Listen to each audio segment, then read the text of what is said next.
waa jeclaystay yani inaan wax jili karo ogaa laakiin ilaa heerkaas inaan wax jili karo uma malaynayn hadda kadibna inaan filmaan badan idin jili doono uma malaynayn Abdullaahi magaciigu waa Aadan Faarax Afey waxaan ku dhashay degmada Mahadaay weyn markay ii soo jeediyeen waa ka aqbalay aniga waana ku guuleystay marka shaqayneen madaxdii oo midqana astaana waa ay ku farxeen sida qaabka aan u sameeyay horta magacaan soo dhisay muddo aad u dheer yaa wuxuu ku bedelmay wax yar oo magaciisa hor kugu sheegay waa Aadan Afey magaaladii oo dhan xataa ku yaqaanay waxay ii bixiyeen ducaale ismiga loo jilo musalsalo badan oo la jilo waa jiraan Soomaalida laakiin qaab raayid camal ay u jilnaayeen ay filmaan laakiin kan waxa loo jilo qaabka filinka وانا مزلزل waxaan ku weydiiyay aadanow adoo wax sawireen ogaay koorma jilidka bilowday deeri horta sawirka waa runta Soomaalida sawir bisiyo yaqaan laakiin sawirka funky oo la soo wada ninka kartuunista markuu iyo kartuunka sameeyay maarey waa iska jilaa markii waa jilay waxa ku fikiriyay sidii wax waala mar waxa sameeyay guriga wixii waa jilay ma waxaan lama fahmay wax ka bedelay saas leeyahay maana jilitaanka markii taa waxay noqonaysaa taas hal abuur way hal abuur iyo jilinka laba ay kala yihiin jilin laba marka mid kale waxaan ka yaabay horta waa guduudtaniyo filanka cunnad ka hesho cunno waad soo wareeganay wax la cunay xagga ka soo bixay wax la cunay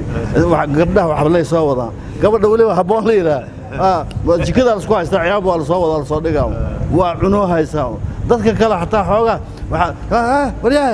inta laga soo wareegana wax la cunaa waa bixay xagga tagay waa cadiyanay cunuga badan iska dhaafnay aad ugu faraxsanahay xeewga filmkiga la doobay fanaanka weyn xeewga waa la joogaa maanta goobde xeewga laakiin mid aan ku sheego adiga gurigaada markaa joogto jiif iyo cunug maana maxaa kala qabtaa wax kala qabtaa shaqo kala qabtaa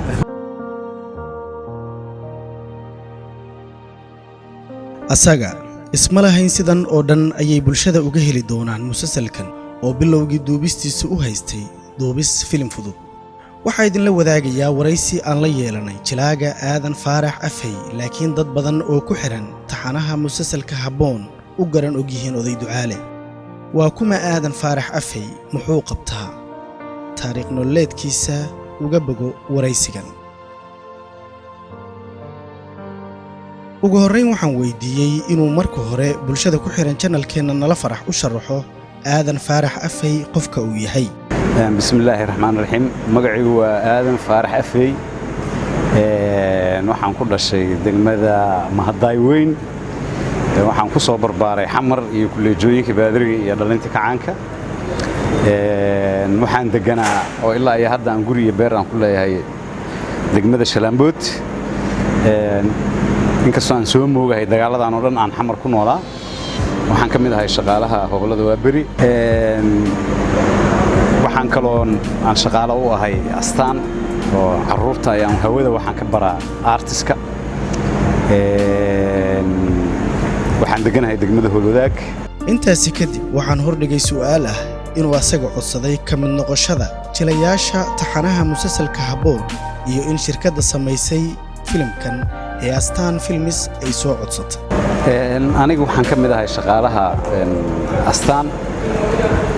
qofka markuu shaqaale yahayna dabcan maamulka meesha uu doono ayuu mataqaanaa uu dirayaa maamulka ii yimaadeen waa la ii soo jeediyey waana ka ogolaaday maamulka markay ii soo jeediyeen waa ka aqbalay aniga waana ku guuleystay marka shaqayneen madaxdii oo midqana astaana waa ay ku farxeen sida qaabka aan u sameeyay anigana waxaan geliyay mataqaana maadaama madaxdii astaan ay ii soo jeediyeen inaan mataqaana aan ka qayb noqdo mataqaana filimka laftigeyga si kalsooni leh oo aan ku kalsoonahay madaxdeeda ayaan mataqaana uga qayb galay waana mataqaana si fiican aan ugu wada guuleysan annagoo dhan jilitaanka musalsalkan taxanaha ee Habboon ka hor ma jiray filim ama riwaayad Aadan Faarax Afey uu qayb ka ahaa waa kan Aadan oo ka jawaabaya su'aashaasi maya ma jirin laakiin waxaan ku kalsoonaa inaan jili karo sababtana wax kale maahan maadaama aan artist ah siiba cartoonist kartoonka waa dalcad marka jinijiniga qofka laga sameeynayo waxaad u jilaysaa filim camal waliba markii oo sheeko ayado ahna waa la sameeyaa marmarna hal xabaa wixii oo dhan lagu soo koobaa marka ninka mar hadduu cartoonist yahay ama artista yahay filimna waa jiri karaa artistayaal badan oo adduunkaana waa ku dhacday waxaa ka mid ah ninkii ugu caansanayo Pablo Picasso la dhahay actor weyn uu noqday waana ninka saxiixiisa ay gaartay markuu wax yar uu kugu cayaaro maadada ay ka bilaabatay $3 milyan oo jirtay 700-meeyadii iyo 60-meeyadii iyo 50-meeyadii marka ninka artistaha waa fanka qayb weyn ayuu ka yahay waliba qaybta ugu weyn la dhihi karaa waa fanaan heer caalami ah waa qofka artista markuu yahay jilaaga aadan faarax afay bulsho badan markii taxanaha musalsalka Habboon ay ku arkeen kadib saameyn intee le'eg ayuu ku yeeshay bulshada dhexdeeda horta magacaan soo dhisay muddo aad u dheer yaa wuxuu ku bedelmay wax yar oo magaciisa hor kugu sheegay waa aadan afay magaaladii oo dhan xataa ku yaqaanay waxay ii bixiyeen ducaale waa koob tan labaad magaalada Muqdisho waxay taqaanay carruurta maadaama aan hawada kanal 2 ama channelka labaad aan mar walba ku jiro artist ka ambaro carruurtu baa ay taqaan markaan dhalinyaradii dadweynaha ku soo darsamay maadaama sawirka uu noqday filimka uu noqday filim aad mataqaana loo daawado marka waxa arkaysaa qof iga soo horbaxayo oo magacii wixii intuu ka gaari waayay si lama filaano oo u dhahayo odayga musalsalka ama Habboon aabaheed ama ducaale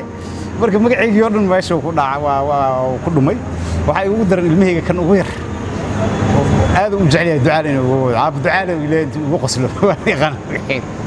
marka taas ay ugu daran oo mataqaana nolosheeda wax ka bedeshay mana filanaynin run ahaantii in mataqaana magaci intaas aan soo dhisay oo ka magac weynaado filim hal mar la sameeyo taasna waxa haddeeda iska leh madaxda astaan oo si aad uga shaqeeyaan siiba abshir raagan ninka la yiraahdo oo laantis filimkaas oo waxaan qabaa inuu si heerkaas gaari lahayn in aad u shaqo badan oo dhalinyaro aad u hal abuur badan oo ay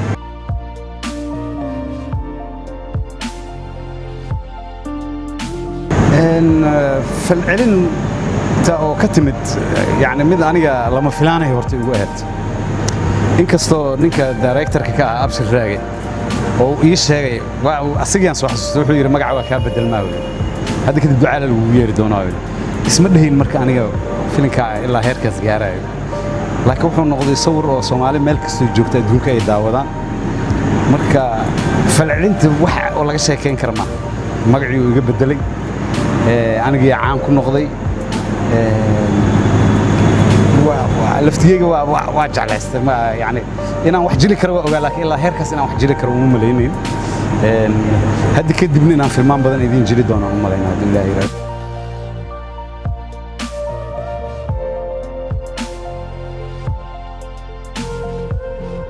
horta Soomaalida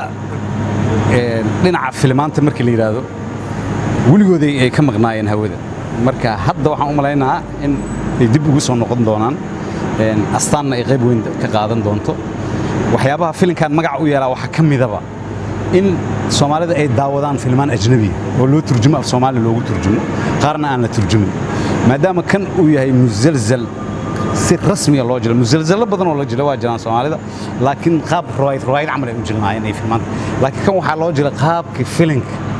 waana musalsal oo noloshii hoose oo bulshada taabanayo waxyaabaha keenay inay aad u jeclaadaan ka mid ah dabcan shirkadda astaan iyo annagii jilayna iyo wixii oo dhan waxay noo tahay dhiirigelin marka waxaan u maleynayaa in hadda kadib filmaan badan aan u jiri doono oo hawada filmaanta adduunka aan ka mid noqon doono annagana aan mataqaanaa Soomaalidan ay aad ugu farxi doonaan in sheekooyin ayaga ay leeyihiin in la jilo oo qisooyinka ku dhaca oo dhaqankooda oo afkoodi ah si aysan u fiirsan mar dambe filmaan ajaanibi